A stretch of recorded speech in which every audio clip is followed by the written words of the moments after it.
ఆకు రౌడీల్ని ప్రోత్సహించే వాళ్ళని పార్టీగా గుర్తించబోమంటున్నారు పవన్ కళ్యాణ్. జగన్ పై ద్వేషం లేదని, తనకెవరు శత్రువులు కాదన్నారు. వాళ్ళ విధానాలతోనే నాకు సమస్య అంటున్నారు. తావొస్తే చూస్తాం అనే వాళ్ళని పర్మనెంట్ గా రాకుండా చూస్తామని, భయపెట్టే వాళ్ళు పర్మనెంట్ గా రాకుండా ఎన్ని వ్యూహాలైనా అనుసరిస్తానంటున్నారు ఏపీ డిప్యూటీ సీఎం. అంటే ఆకు రౌడీలను మా సపోర్ట్ చేస్తాం, మేము మేము మేము రౌడీజం చేస్తాం అనే వాళ్ళతో వాళ్ళ పార్టీగా నాకు గుర్తించట్లేదు. ఒక రౌడీల సమూహంలాగా అనిపిస్తుంది ఒకసారి. పొలిటికల్ పార్టీ అయితే మీరు పాలసీ విధానంలో మాట్లాడాలి. మీరు నిన్న కూడా ఆయన వారికి శుభాకాంక్షలు తెలియజేశాను, పుట్టినరోజు శుభాకాంక్షలు.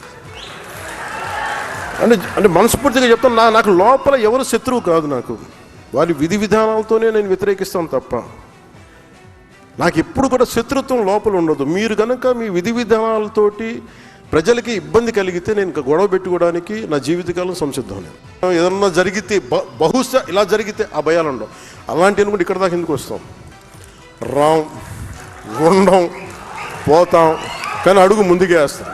చాలా బలమైన ఐడియాలజీ ఉంది కాబట్టి బతుకుతాం, కాబట్టి ధైర్యం. That with in the constitutional limits.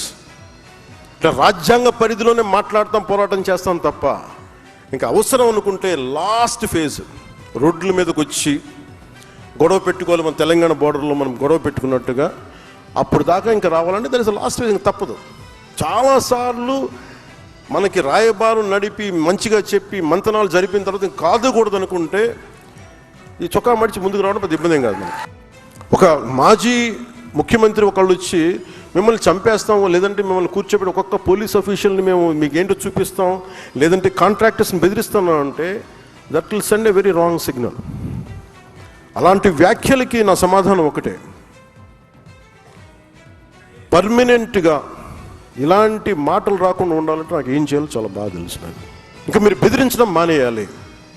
అలాగే ఎవరన్నా అధికారులు కానీ ప్రజల్లో కానీ ఎవరన్నా ఉంటే ఒకవేళ వాళ్ళు వచ్చేస్తారేమో అప్పుడు ఏంటి, అలాంటి పరిస్థితులు రావు. ఎందుకు రావు కూడా చెప్తాం. దీనికి నేను లాజికల్ రీజనే చెప్తాను.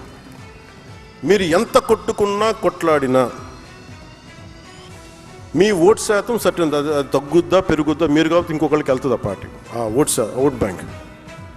కానీ నేను ప్రత్యేకించి నా కంఠంలో ప్రాణం ఉన్నంత వరకు ఆంధ్రప్రదేశ్కి, తద్వారా భారతదేశాన్ని సమగ్రతకి భంగం వాటిల్లకుండా చూసుకునే బాధ్యత. దానికోసం ఎన్ని ఎత్తులైనా వేస్తాం.